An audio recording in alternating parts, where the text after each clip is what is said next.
She saw her toxic ex stalking toward her through the crowded nightclub, his face twisted with familiar rage. Without thinking, she threw herself at the nearest stranger, a dark-eyed man in an expensive suit who radiated danger. "Please," she whispered against his neck. "Don't let him find me." What she didn't know, she just begged for protection from the city's most ruthless mafia boss. A man who never showed mercy to his enemies. And he decided she was worth keeping. The bass thrummed through Sarah's chest like a second heartbeat as she pressed closer to the crowded bar, trying to disappear into the sea of bodies. The neon lights of Club Midnight painted everything in electric blues and pinks, making the whole place feel like a fever dream she desperately wanted to wake up from. "Come on, Sarah. Just one more drink," Lila shouted over the music, her blonde hair catching the strobing lights as she waved 2 martinis in the air. "You promised we'd have fun tonight." Sarah forced a smile and accepted the glass, though her stomach churned with each sip. Fun. Right. As if she could forget why she needed this distraction in the first place. 3 months. 3 months since she'd finally found the courage to leave Mark, and she still jumped at shadows, still checked over her shoulder everywhere she went. "You're doing that thing again," Lila said, leaning close enough that Sarah could smell her expensive perfume mixed with alcohol. "The paranoid looking around thing. Mark's not here, okay? He doesn't even know about this place." Sarah nodded, trying to believe it. The restraining order was supposed to make her feel safe. The new apartment across town was supposed to give her a fresh start. But paper couldn't stop the way her heart hammered whenever her phone buzzed with an unknown number, or how she'd catch glimpses of dark hair in crowds and freeze until she realized it wasn't him. The music shifted to something harder, more aggressive, and bodies pressed closer on the dance floor. Sarah watched couples grinding together, lost in their own worlds, and felt a pang of something she couldn't name. When was the last time she'd felt that free? That unafraid? "I need some air," she called to Lila, but her friend was already being pulled onto the dance floor by some guy with too much gel in his hair and a smile that screamed trouble. Sarah pushed through the crowd toward the back of the club, where she'd noticed a quieter VIP section earlier. Maybe she could catch her breath there, figure out why coming here felt like such a mistake. Her blood turned to ice. There, by the edge of the dance floor, stood Mark. His dark eyes were scanning the crowd with the methodical precision of a predator, and even in the chaotic lighting, she could see the familiar set of his jaw when he was angry. Really angry. Their eyes met across the room, and his face twisted into something that might have been a smile if it hadn't looked so much like a threat. He started pushing through the dancers, his movement sharp and determined, and Sarah's paralysis shattered. She spun around, panic clawing up her throat. The exit was too far, blocked by too many people. The bathroom would trap her. Where could she go? Where could she? The VIP section. A raised platform with plush seating areas sectioned off by velvet ropes, guarded by men in expensive suits who looked like they could bench press a car. And there, in the corner booth furthest from the main floor, sat a man who seemed to exist in his own bubble of stillness despite the chaos around him. He was tall, even sitting down. She could tell that much. Dark hair, darker eyes, and a face that belonged in old Italian paintings.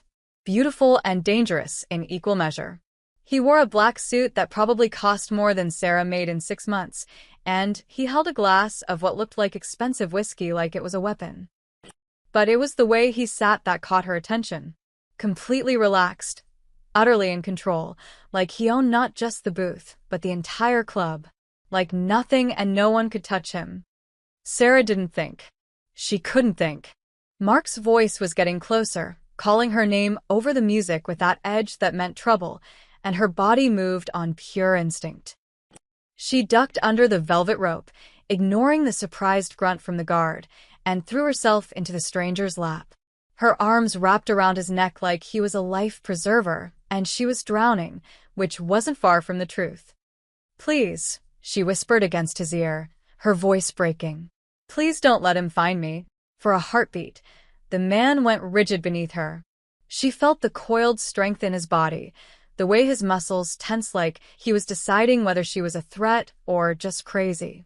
Then his arm came around her waist, strong, protective, possessive, and he pulled her closer.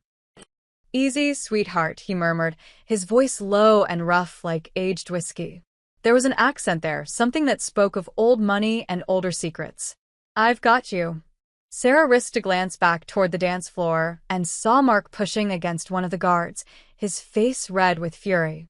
The guard, massive, with hands like ham hocks, simply shook his head and crossed his arms. Mark tried to argue, gesturing wildly in Sarah's direction, but the guard's expression never changed.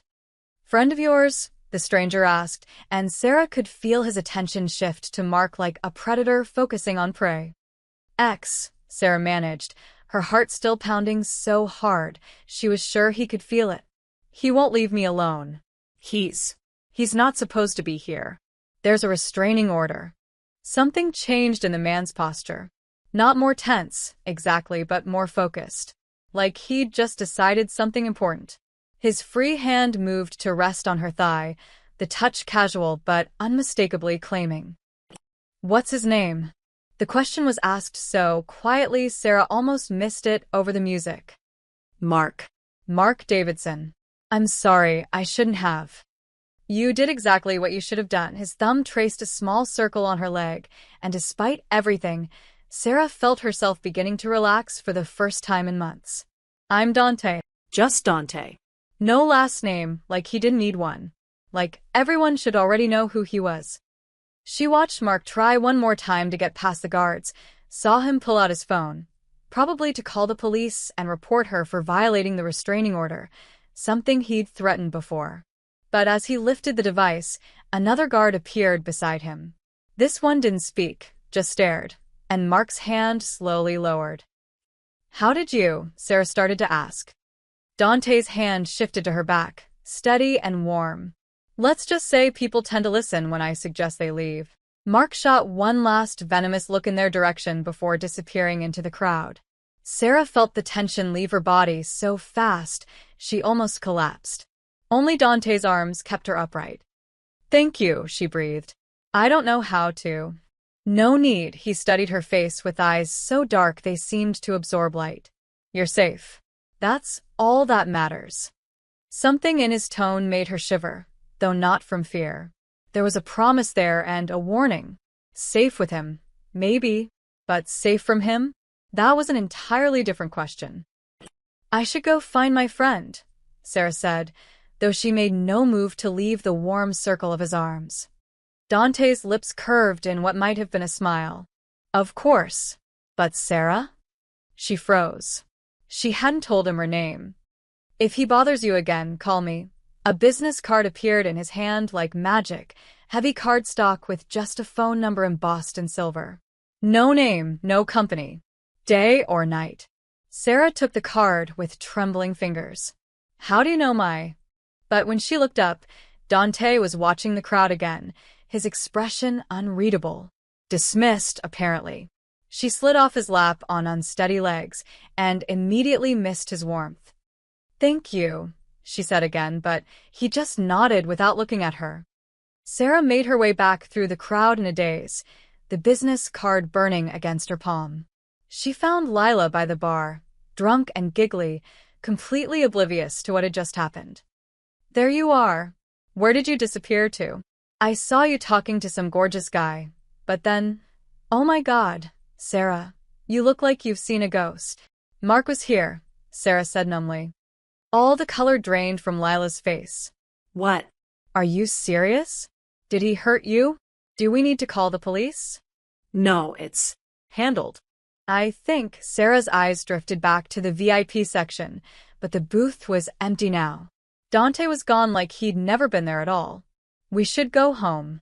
Lila didn't argue, probably seeing something in Sarah's expression that warned her not to push. They gathered their things and headed for the exit, but as they stepped outside into the cool night air, Sarah couldn't shake the feeling that she was being watched. A black sedan with tinted windows sat across the street, engine running. As they walked toward Lila's car, the sedan's window rolled down just enough for her to catch a glimpse of familiar dark eyes. Dante raised his hand in a small salute, and then the window slid up and the car disappeared into traffic. Sarah clutched the business card tighter and wondered what she'd just gotten herself into. She'd thought Mark was dangerous, but the man who'd just saved her? He was something else entirely.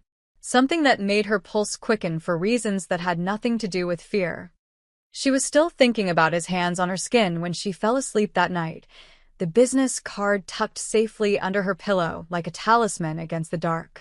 The smell of burnt coffee and grease hit Sarah's nose as she tied her apron around her waist, trying to shake off the lingering unease from last night's sleep.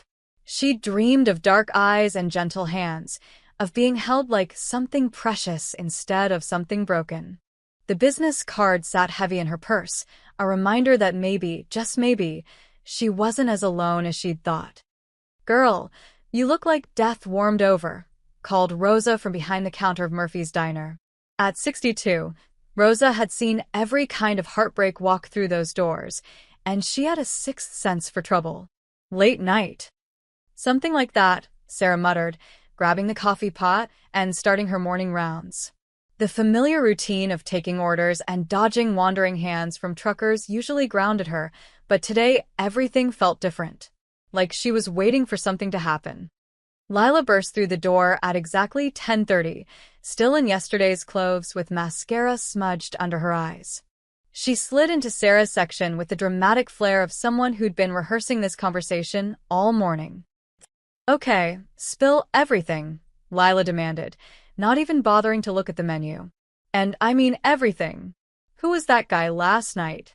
Because Sarah, honey, men like that don't just help random girls out of the goodness of their hearts. Sarah poured Lila's usual coffee, extra cream, and tried to look casual. "I told you Mark was there. The guy helped me avoid a scene. End of story." "Bullshit," Lila leaned forward, lowering her voice. "I asked around after you left. You know what I found out? That VIP section? It's reserved every Friday night for the same group. And the guy you were all over? Sarah, I think that was Dante Moretti."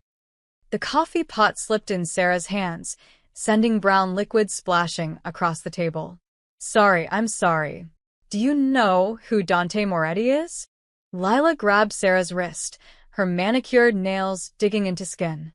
"My cousin Tony works security downtown. He says Moretti runs half the businesses in the city. The kind of businesses that don't advertise in the yellow pages, if you know what I mean." Sarah's blood chilled. She thought of the way Dante's guards had appeared out of nowhere, how Mark had backed down without a fight. How Dante had known her name without asking. "You're being dramatic," Sarah said, but her voice sounded hollow even to her own ears. "Am I? Those weren't just bouncers, Sarah. Those were bodyguards. Professional ones. And the way that man looked at you," Lila shivered. "Like he was deciding whether you were worth keeping alive." Before Sarah could respond, the diner's bell chimed. She turned to greet the new customer and felt the world tilt sideways. Mark stood in the doorway, his usually perfect hair disheveled and his eyes red-rimmed like he hadn't slept. His gaze found her immediately, and that familiar mix of rage and obsession twisted his features into something ugly. "We need to talk," he said, his voice carrying across the diner despite the morning crowd. Every conversation stopped. Every head turned. "You need to leave," Rosa called from behind the counter, already reaching for the phone. "Right now, before I call the cops." Mark laughed, but there was no humor in it. "Call them. I'm not breaking any laws by getting breakfast." His eyes never left Sarah's face. "Am I, baby?" The pet name hit like a slap. Sarah's hands shook as she set down the coffee pot, muscle memory screaming at her to apologize, to make herself small, to do whatever it took to avoid his anger. But then she remembered the weight of Dante's arm around her waist, the way he'd made her feel protected instead of prey. "Get out," she said, surprised by how steady her voice sounded. Mark's smile was sharp enough to cut glass. "That's not very friendly. Especially after the show you put on last night." He took a step closer, and Sarah instinctively backed toward the counter. "Did you really think I wouldn't find out? Did you think your new boyfriend's little games would scare me off?" "I don't know what you're talking about. Don't lie to me." The mask slipped, revealing the familiar rage underneath. I saw you, Sarah. Throwing yourself at some stranger like a common whore. My detective says the guy's bad news. Really bad news. You have no idea what kind of danger you've put yourself in. Detective? Sarah's stomach dropped. Mark had hired someone to follow her. Again. The only danger here is you, Lila snapped, standing up so fast her coffee cup shattered against the floor. She has a restraining order, you psycho. Mark's attention shifted to Lila with predatory focus. And you must be the friend who keeps filling her head with ideas about leaving me. About being independent, his voice dropped to something almost conversational. You should be more careful about the advice you give, Lila. Sometimes it gets people hurt. The threat was so casual, so matter-of-fact, that for a moment nobody moved. Then Rosa was there with a baseball bat she kept behind the register, and two of the regular customers, both construction workers built like brick walls, were standing up from their booth. Time to go, pal, one of them said. Mark looked around the diner, taking in the hostile faces, the ready stance of people prepared to throw him out bodily. His smile never wavered. This isn't over, Sarah. It'll never be over. And when your new friend gets bored and throws you away like the garbage you are, I'll be waiting. He straightened his jacket with exaggerated care. I'll always be waiting. He left as suddenly as he'd arrived, but his presence lingered like smoke. Sarah realized she was shaking so hard she could barely stand. Honey, you need to call the police, Rosa said gently, setting the bat aside. File a report. He just threatened you in front of a room full of witnesses. Sarah nodded numbly, but she knew it wouldn't matter.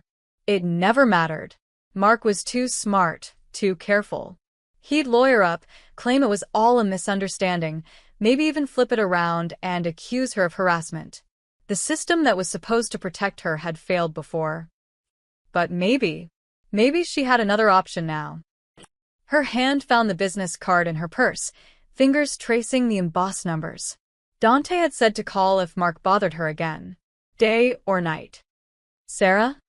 Lila's voice seemed to come from very far away. You're scaring me. What are you thinking?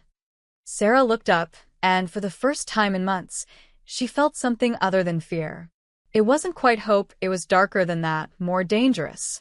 But it was better than feeling helpless. I'm thinking, she said quietly, that maybe it's time to fight fire with fire. The black SUV appeared outside Murphy's diner at exactly 6 p.m., just as Sarah was hanging up her apron. She'd been watching for it since Mark's morning visit, clutching Dante's business card like a lifeline, but somehow she still wasn't prepared for the reality of it.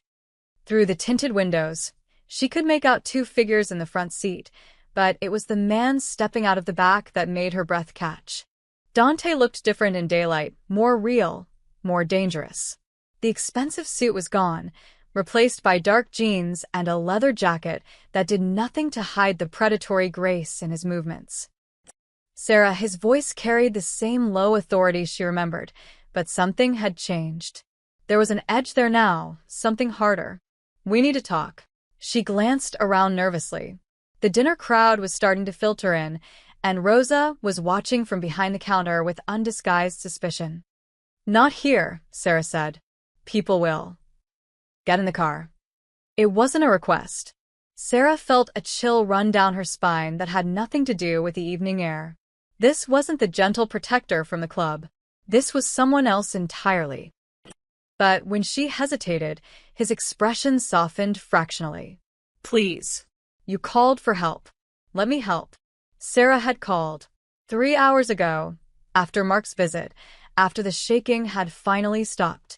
She dialed the number with trembling fingers and left a voicemail that probably sounded as desperate as she felt. Now she was wondering if that had been a mistake. The drive passed in tense silence.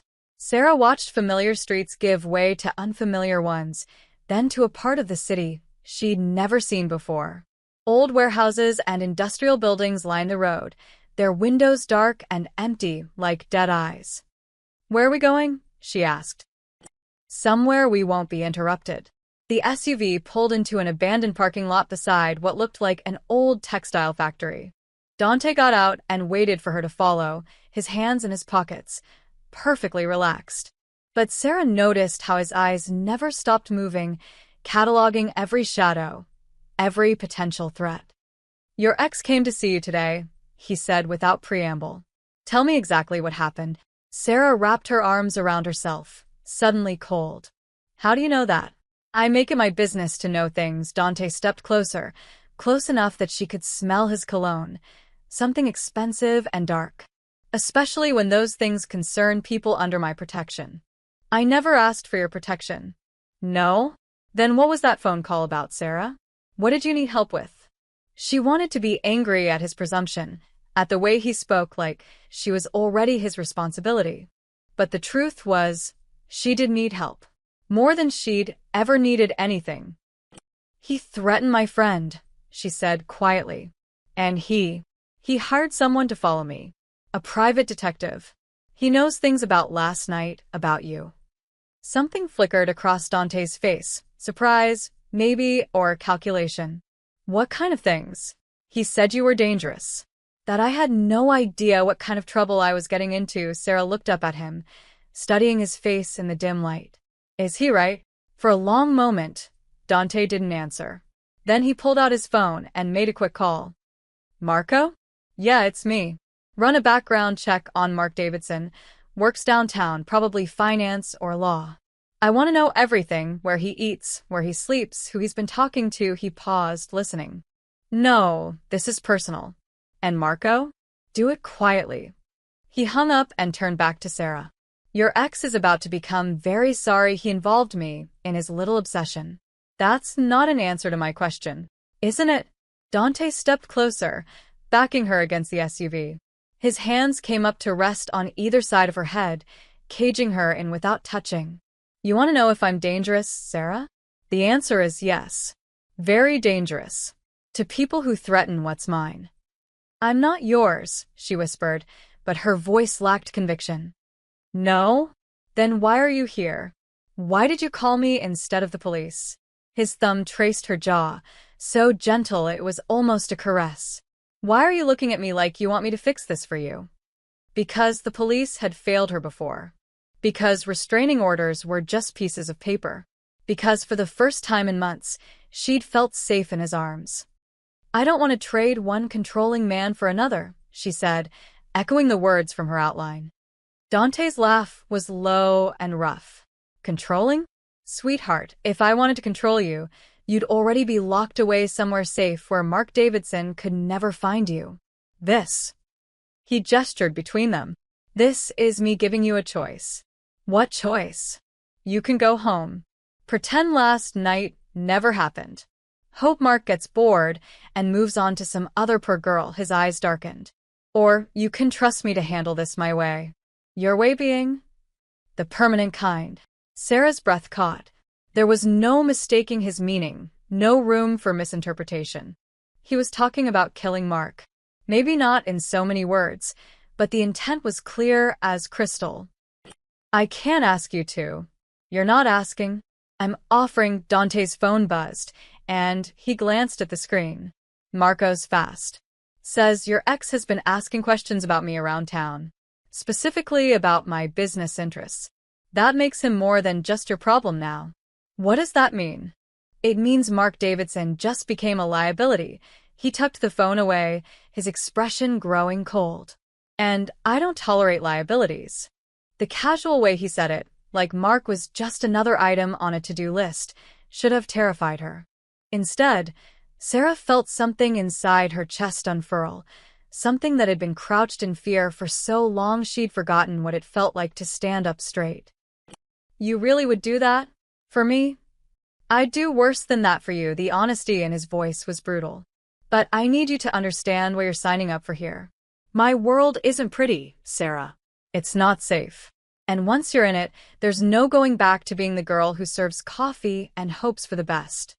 Sarah thought about Mark's threats, about the detective following her, about all the nights she'd lain awake wondering if he'd finally snap and hurt her. Or worse, hurt someone she cared about. "I'm already in it," she realized. "I was in it the moment I hugged you." Dante's smile was sharp as a blade. Then welcome to the family, sweetheart. 3 days passed before Dante called again. 3 days of looking over her shoulder at work. 3 days of jumping every time the diner bell chimed. 3 days of Rosa asking if she was feeling all right with that worried mother-hen expression she wore when she thought one of her girls was in trouble. Sarah was wiping down tables during the evening lull when her phone buzzed. The number was unfamiliar, but something made her answer anyway. "There's a car outside." Dante's voice was quiet, controlled. "Black sedan. Get in." "Dante, I'm working." "Now, Sarah." The line went dead. Sarah looked out the window and saw the sedan idling by the curb, windows down just enough to see Dante in the passenger seat. Even from a distance, she could read the tension in his posture. "Rosa, I need to." "Go," the older woman said, already taking the cleaning rag from Sarah's hands. "Whatever's happening, that man out there looks like he means business." The drive took them to an upscale Italian restaurant in the financial district, the kind of place Sarah had only seen in movies. Dante let her pass the hostess stand without stopping, through a dining room full of suited men speaking in low voices, to a private room in the back. "Sit," he said, pulling out a chair at a small table set for two. "We need to talk." The service was immediate and silent. Wine appeared without being ordered, followed by plates of food that smelled incredible and tasted like nothing because Sarah's stomach was twisted in knots. "You're scared," Dante observed, cutting into his veal with surgical precision. "Shouldn't I be? You basically kidnapped me from work. I asked you to dinner." "There's a difference." He set down his knife and leaned back, studying her face. "Tell me about Mark. How did it start?" Sarah's fork paused halfway to her mouth. "Why?" "Because I need to understand what we're dealing with. The more I know about his patterns, his triggers, the better I can protect you." The wine was making her loose-tongued, or maybe it was the way Dante listened, completely focused, like every word mattered. Sarah found herself talking about things she'd never told anyone, not even Lila. "He was perfect at first," she said, staring into her glass. "Flowers, expensive dinners, all those little romantic gestures you see in movies. He made me feel special, like I was worth something. But then he started making suggestions. About my clothes, my friends, my job. Little things, you know? He'd say he just wanted me to be the best version of myself." Sarah laughed bitterly. "I was so stupid. I thought it meant he cared." "It wasn't stupid. It was manipulation." Dante's voice carried an edge of anger that wasn't directed at her. "Predators like him, they're good at finding women who've never been treated well. They know exactly which buttons to push." "How do you know so much about it?" "Because I've seen what men like him do to women they think they own." Something dark flickered across his face. "My mother was married to a man like Mark. Different methods, same sickness." The admission hung between them, raw and unexpected. Sarah felt something shift in her chest, not pity, but recognition. They were both survivors in their own ways. "When did you realize what he was?" Dante asked. "The first time he hit me." Sarah's fingers unconsciously traced her collarbone, where faint scars still marked where he'd grabbed her. "He was so sorry afterward. Cried, bought me jewelry, promised it would never happen again. And I believed him." "How many times?" "Too many." Sarah met his eyes, saw understanding there instead of judgment. "The last time, he put me in the hospital. 3 cracked ribs and a concussion. That's when I finally found the courage to leave. But he wouldn't let you go. He said I belonged to him. That no one would ever love me the way he did." Sarah's voice dropped to a whisper. "Sometimes I believed him." Dante reached across the table and took her hand, his thumb tracing over her knuckles. "He was wrong. About all of it." Something in his tone made her look up sharply. There was heat in his dark eyes, something that made her pulse quicken for reasons that had nothing to do with fear. "Dante." Her phone rang, shattering the moment. Unknown number. Sarah's blood chilled. "Answer it," Dante said quietly. "Put it on speaker." Sarah's hand shook as she swiped to accept the call. "Hello, sweetheart." Mark's voice filled the small room, sickeningly sweet. "Enjoying your dinner?" Sarah's free hand flew to cover her mouth, but Dante caught her wrist, shaking his head. Stay calm, his eyes said. How did you? Did you really think I wouldn't find out? My detective's very good at his job. Says you've been keeping some interesting company lately. Mark's tone shifted, became uglier. Did you fuck him, Sarah? Is that how you're paying for the fancy dinners? Mark, please. I'm watching you right now, actually. Sweet little place. Very romantic. Very public. The threat was unmistakable. Come outside, Sarah. We're going to have a talk. And tell your boyfriend to stay inside unless he wants this to get messy. The line went dead. Sarah stared at the phone, her whole body shaking. Dante was already standing, his movements calm and purposeful. From inside his jacket, he pulled out a gun, sleek, black, deadly. Sarah had never seen a real gun before, not up close. It looked smaller than she'd expected and infinitely more terrifying. Stay here, he said. No, wait, Sarah grabbed his arm. He said not to. I know what he said. Dante's smile was razor-sharp. But Mark Davidson isn't the only one who can make threats. Through the restaurant's front window, Sarah watched Dante step onto the sidewalk. She couldn't see Mark, but she could see Dante's posture, predatory, controlled, like a big cat circling prey. Her phone rang again. Your boyfriend's got balls, I'll give him that. Mark's voice was tight with rage. But if he thinks he can intimidate me. The line went quiet. Then Mark was screaming, "Hi!" Panicked sounds that made Sarah's stomach lurch. When Dante returned 5 minutes later, his knuckles were bloody and his expression was grim. Pack a bag, he said quietly. You're staying with me tonight. Is he alive? For now, Dante's eyes were black as winter. But Sarah? Your apartment was broken into while we were talking. He's escalating. This isn't just obsession anymore. It's war. Sarah stood in the middle of her destroyed apartment, her hands shaking as she surveyed the damage. Her couch had been slashed open, stuffing scattered across the floor like snow. Picture frames were smashed, their glass grinding under her feet. Her bedroom was worse. Clothes torn and thrown everywhere, her mattress flipped and carved with a knife. He was looking for something, Dante said from behind her, his voice deadly calm. Or sending a message. Both, Sarah thought, picking up the remains of a photo of her and Lila from last Christmas. Mark had always hated that picture, said Lila was a bad influence, that she filled Sarah's head with ideas about independence. I can't stay here, Sarah whispered. No. You can't, Dante's hand settled on her shoulder, warm and steadying. Pack what you need. You're coming home with me. Home. The word sent an unexpected flutter through her chest. When was the last time anywhere had felt like home? 20 minutes later, Sarah was following Dante's SUV through the wealthy district on the outskirts of the city. His house, mansion, really, sat behind high gates and manicured gardens, all limestone and tall windows that glowed gold against the evening sky. This is where you live? Sarah asked as they pulled into a circular driveway. One of the places. Dante helped her out of the car, his hand lingering at the small of her back. You'll be safe here. I promise. The interior was like something out of a magazine, marble floors, crystal chandeliers, oil paintings that probably cost more than Sarah's annual salary. But it was the man waiting in the foyer that made her steps falter. He was shorter than Dante, stockier, with silver threading through his dark hair and eyes that missed nothing. When he looked at Sarah, she felt like a bug under a microscope. Marco Benedetti, he said, extending a hand that she shook reluctantly. Dante's told me about you. Marco's my consigliere, Dante explained, though the word meant nothing to Sarah. My advisor. He helps me make the hard decisions.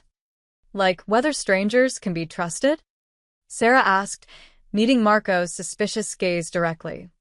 Marco's smile was sharp. Among other things. Dante, we need to talk. Privately. Later. Now, Marco's tone brooked no argument. It's about the Davidson situation. And our other problem. Other problem? Sarah watched the two men exchange a look loaded with meaning she couldn't decipher. Why don't you get settled? Dante said to Sarah, his tone carefully neutral. Maria will show you to your room. An older woman appeared as if summoned, her kind face creased with smile lines. But Sarah barely heard her cheerful chatter about fresh towels and dinner as she was led upstairs. Through the study's open door, she caught fragments of heated conversation. Too convenient, Marco's voice, sharp with suspicion. Not your decision to make, Dante. Equally sharp. What if the Rossellis sent her? Rossellis? Sarah paused on the landing, straining to hear more, but Maria was tugging her toward a guest room that was bigger than her entire apartment. Later that night, unable to sleep in the unfamiliar bed, Sarah crept downstairs for water.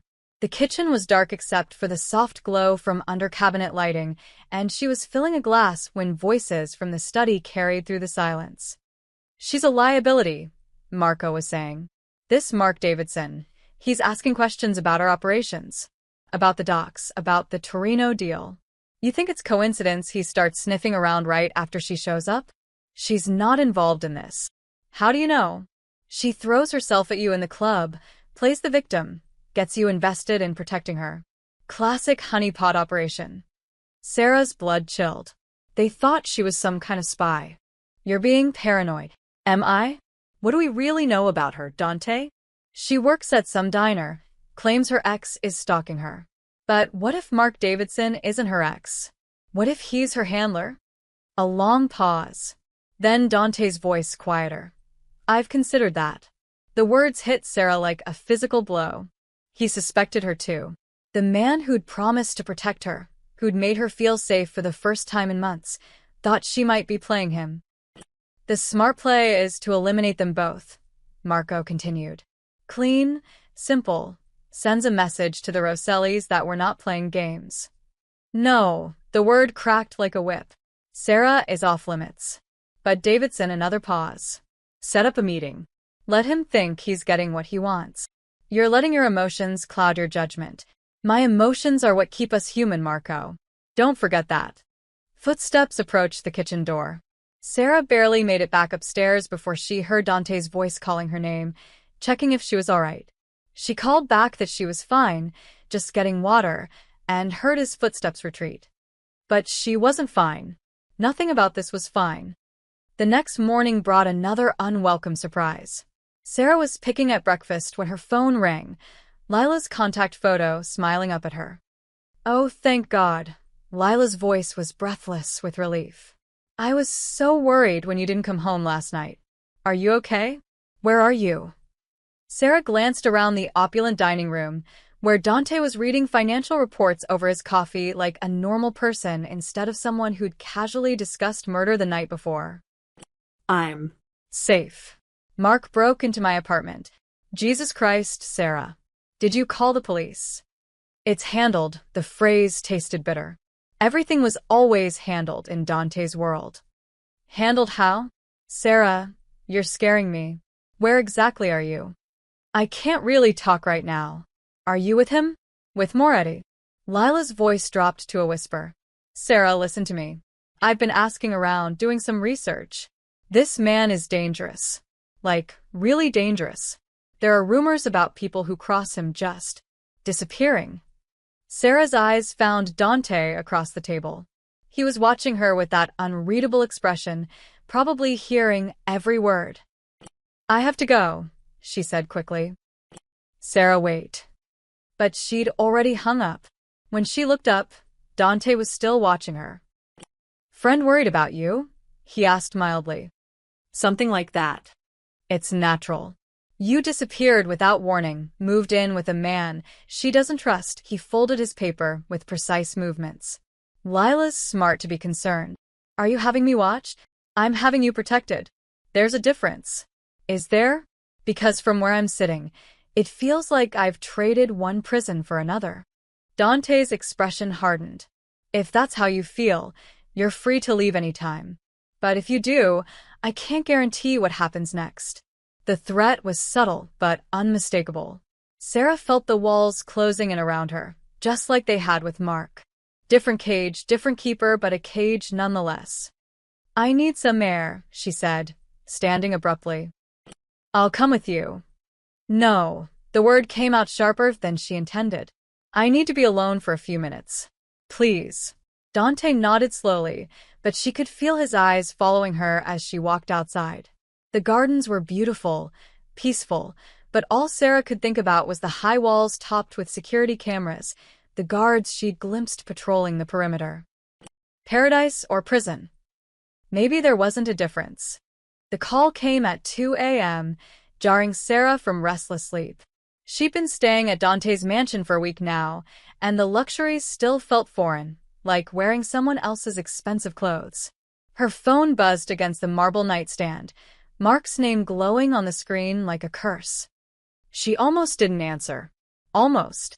But something in the way it kept ringing, insistent and desperate, made her finger hover over the accept button. Sarah, Mark's voice was different. Raw. Broken. Please don't hang up. How did you get this number? I need to see you. I need to explain. There's nothing to explain. Sarah sat up in bed, pulling the silk sheets around her like armor. You broke into my apartment. You threatened me. I was scared. This guy you're with, Sarah, you have no idea what he's capable of. The things I've found out. Stop. He kills people, Sarah. For money. For power. For fun, maybe. Is that really what you want? To be some mobster's whore? The word hit like a slap, but Sarah forced her voice to stay steady. We're done, Mark. Stay away from me. I can't, his voice cracked. I love you. I know I messed up, I know I hurt you, but I can change. I can be better. Just give me 5 minutes to explain everything. No. Please, now he was crying, actual tears she could hear through the phone. 5 minutes. Somewhere public, somewhere safe. The park by your old apartment, you remember our first date there? Just 5 minutes, and if you still want nothing to do with me after that, I'll leave you alone forever. I swear on my mother's grave. Sarah's resolve wavered.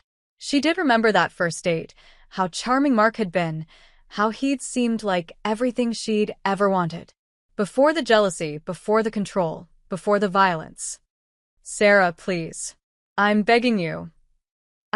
She looked around the opulent room, thought about the conversations she'd overheard, the way Marco looked at her like she was a threat to be eliminated. 5 minutes. Thank you. God. Thank you. Tomorrow at noon by the fountain. Just you, Sarah. If you bring your boyfriend or his thugs, I'll know you never really loved me.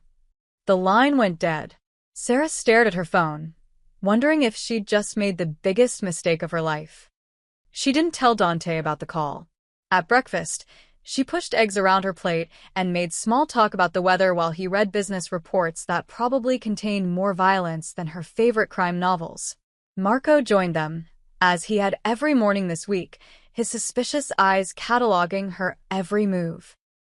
You seem distracted, Marco observed, cutting into his toast with surgical precision. Something troubling you? Just adjusting, Sarah said. It's a lot to take in. I'm sure Marco's smile was thin. Going from a diner to this must feel like a fairy tale. Marco. Dante's voice held a warning. What?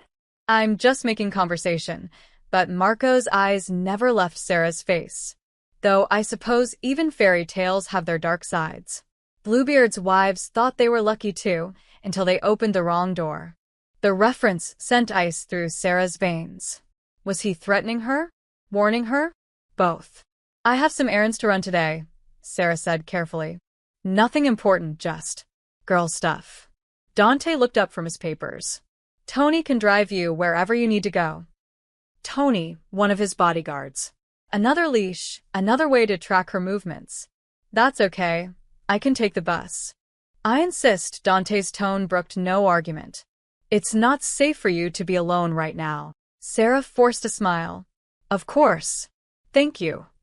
But when noon approached, she gave Tony the slip in the cosmetics section of a downtown department store, ducking out through the employee entrance while he waited by the escalators. She'd learned a few things about evasion during her months of avoiding Mark. The park was exactly as she remembered. Tree-lined paths, couples walking hand in hand, the old fountain where Mark had first kissed her. He was waiting on their old bench, looking smaller somehow, diminished. When he saw her coming, His face lit up with desperate hope. "You came," he breathed, standing as she approached. "I wasn't sure you would." "5 minutes," Sarah said, staying well out of arm's reach. "Start talking?" "This Moretti guy, he's not what he seems.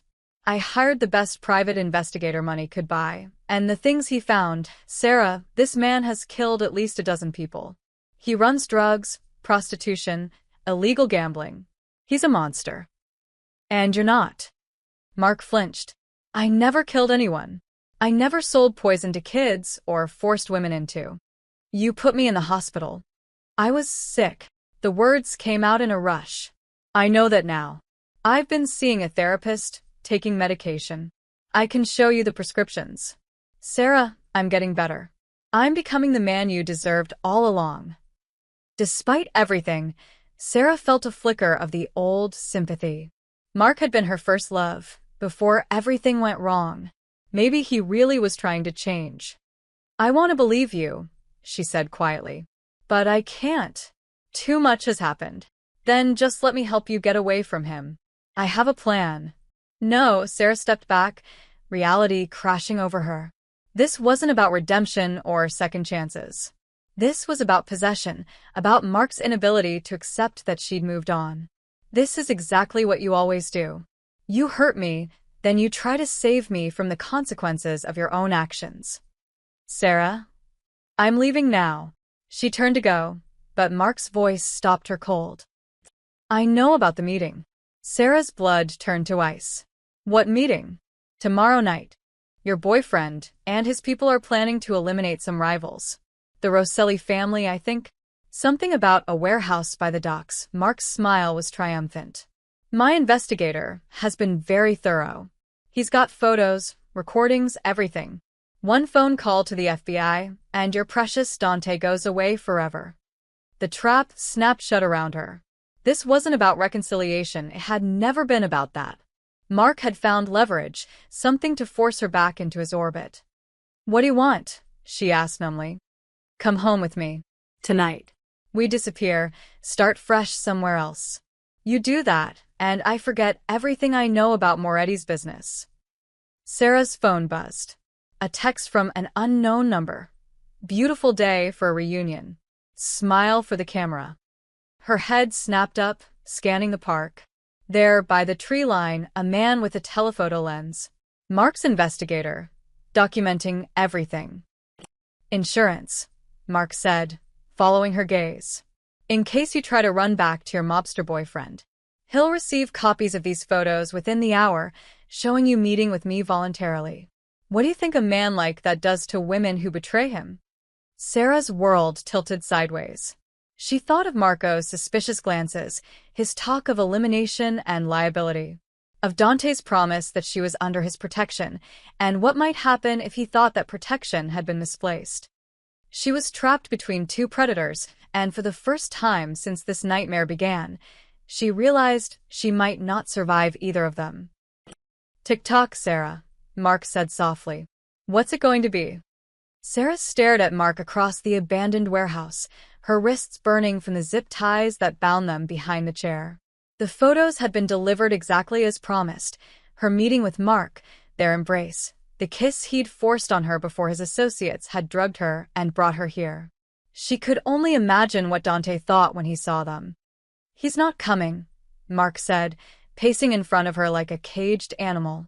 The charming mask had slipped completely now, revealing something feral and desperate underneath. "Your boyfriend got the message loud and clear. His little whore betrayed him for her ex-men like him don't forgive that kind of humiliation." The warehouse reeked of rust and rotting wood, lit only by harsh fluorescent strips that buzzed overhead like dying insects. Mark's associates turned out to be 3 men she didn't recognize, muscle from whatever rival family he'd made his deal with. The Rossellis, she remembered from the overheard conversations. "This wasn't supposed to happen," Sarah said, testing the bonds around her wrists. The plastic bit into her skin, drawing blood. "You said you just wanted to talk." "I lied." Mark crouched in front of her, his face inches from hers. "You made me lie. Do you have any idea what you've put me through? The humiliation? I had to grovel to these animals, promised them information about Moretti's operations, just for the chance to get you back. I'll never be back. No matter what you do to me. Mark's hand cracked across her face, snapping her head to the side. You still don't get it, do you? There is no you without me. There never was. I made you, Sarah. I gave you worth, purpose, meaning. And this is how you repay me. One of the Rosselli men, a heavy-set guy with prison tattoos crawling up his neck, checked his watch. He's late. Maybe he really ain't coming. He'll come, another one said. Guys like Moretti, they don't let insults slide. He'll want to handle this personal. As if summoned by his words, the warehouse lights went out. The darkness was absolute, swallowing sound and space. Sarah heard Mark curse, heard the scratch of shoes on concrete, the metallic click of weapons being drawn. Positions, someone hissed. Remember, we want Moretti alive if possible. The girl's expendable. A gunshot exploded from somewhere in the rafters, impossibly loud in the enclosed space. One of the Rosselli men screamed, the sound cutting off abruptly. Emergency lighting kicked in, bathing everything in hellish red that created more shadows than it dispelled. Jesus Christ, where is he? Mark's voice cracked with panic. Another gunshot, closer this time. Sarah saw muzzle flash from behind a stack of shipping containers, saw another man spin and fall. The remaining Rosselli soldier emptied his clip in that direction, the rapid-fire reports echoing like thunder. Then silence. Mark grabbed Sarah's chair, dragging it backward toward what looked like an office area. Come out, Moretti, he screamed into the darkness. I've got your little whore. One wrong move, and I'll. The office window exploded inward in a shower of glass and gunpowder. Dante came through like an avenging angel, his face a mask of controlled fury that made Sarah's breath catch. He moved with lethal grace, a gun in each hand, and for a moment she understood exactly why people feared him. The last Rosselli man tried to bring his weapon around, but Dante was already moving. 2 shots center mass, and the man crumpled without a sound. Hello, Mark, Dante said conversationally, as if they'd run into each other at a coffee shop. I believe you have something that belongs to me. Mark pressed his gun against Sarah's temple, his hand shaking so badly the barrel rattled against her skull. Stay back. I'll kill her. I swear to God I'll. No, you won't. Dante stepped into the red light, and Sarah saw something in his face that made her soul shiver. You know how I know? Because killing her would rob you of your only leverage. And then I'd have absolutely no reason to let you live. The photos were obviously staged. Sarah would never betray me willingly. Dante's eyes found hers across the warehouse, and she saw absolute certainty there. Trust despite everything. The question is, did you force her or did you drug her? Does it matter? It matters to how long you suffer before you die. Mark's breathing was coming in short, panicked gasps. I loved her first. She was mine before she ever knew you existed. You can't just. Actually, I can. Dante raised his gun with casual precision. Sarah, close your eyes.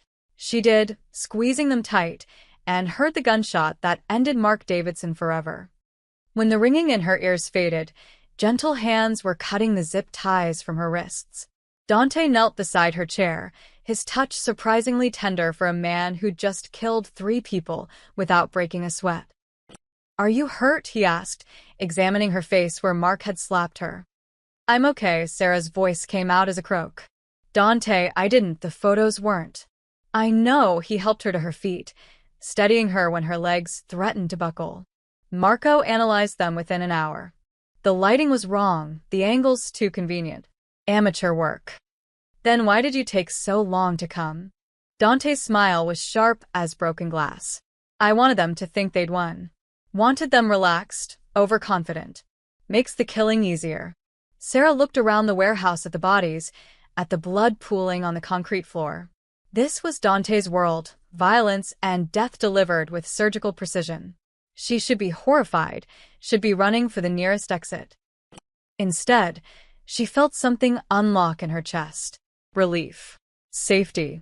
For the first time in her life, someone had come for her. Someone had chosen her over everything else. "Let's go home," Dante said, wrapping his coat around her shoulders. Home. Yes, Sarah thought as they walked past Mark's lifeless body. That sounded exactly right. The Moretti estate felt different when they returned in the pre-dawn hours.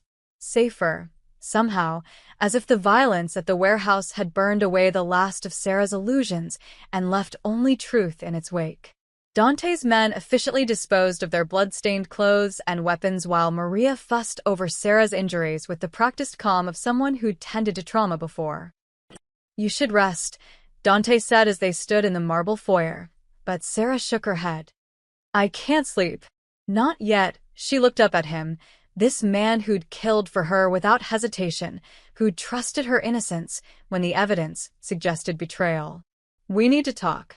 They ended up in his study, surrounded by leather-bound books and oil paintings that probably had darker histories than she wanted to know. Dante poured himself 3 fingers of whiskey and offered her the same, but Sarah declined. She needed her mind clear for this conversation. "Marco's going to want me gone," she said without preamble. "After tonight. After the risk I brought to your operation. Marco works for me, not the other way around." Dante's voice was steel wrapped in silk. "And you didn't bring risk. You brought clarity. Now we know who our enemies are, and they're all dead. All of them. The Rossellis will think twice before moving against us again." As for Mark, Dante's smile held no warmth. "Let's just say his private investigator won't be taking any more pictures." Sarah shivered, though not entirely from fear. There was something intoxicating about being protected with such absolute ruthlessness, about being worth killing for. "What happens now?" she asked. "Now you choose." Dante set down his glass and moved closer, not quite touching but near enough that she could feel the heat radiating from his body. "You've seen what my world looks like, Sarah. Really seen it. The violence, the blood, the things we do to protect what's ours. You can walk away. I'll give you money, a new identity if you need it, protection until you're settled somewhere safe. Or you stay with me." Knowing exactly what that means. Before Sarah could answer, her phone buzzed. Lila's contact photo smiled up at her from the screen, all blonde hair and innocent eyes.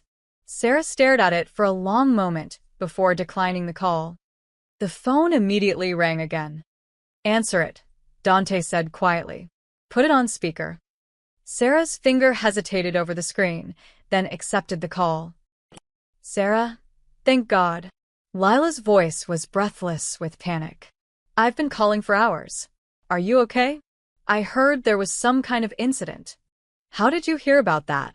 Sarah asked, though she already knew the answer from the look on Dante's face. A pause. Too long. It's on the news. Violence at some warehouse downtown. I was worried."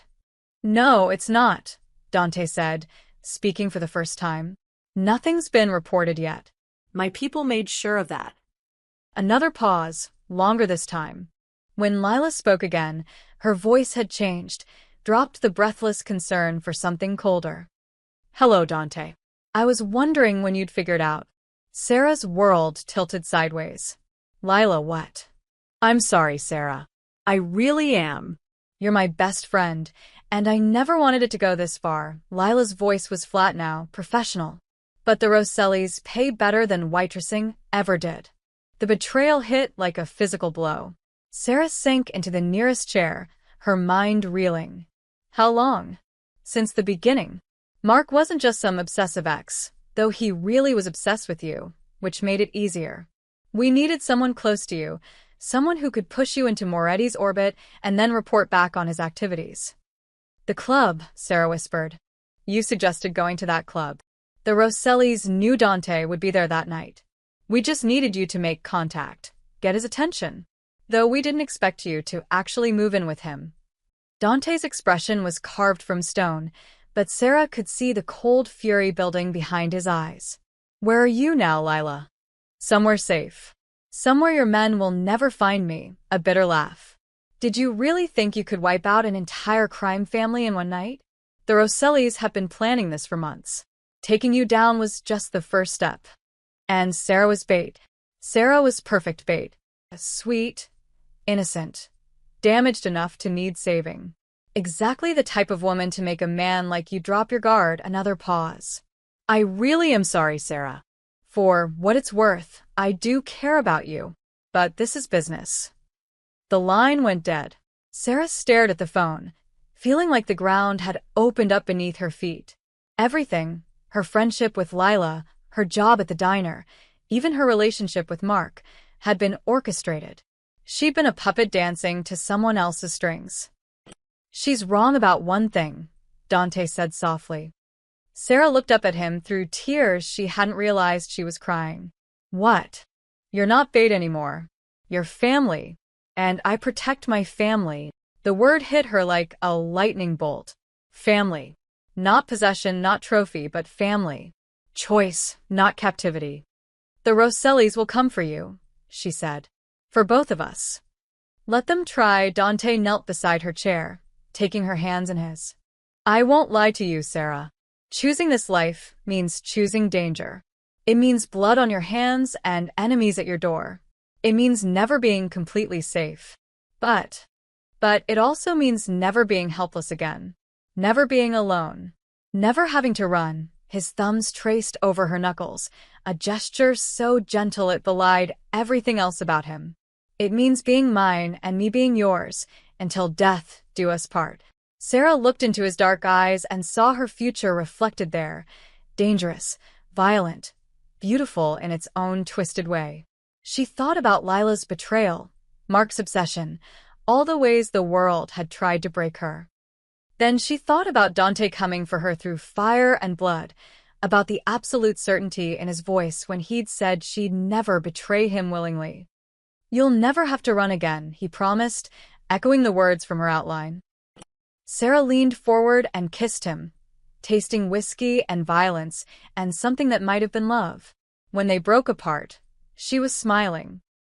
Then I choose you, she said. I choose this. All of it. Dante's answering smile was sharp as a blade and twice as beautiful. Welcome to the family, sweetheart.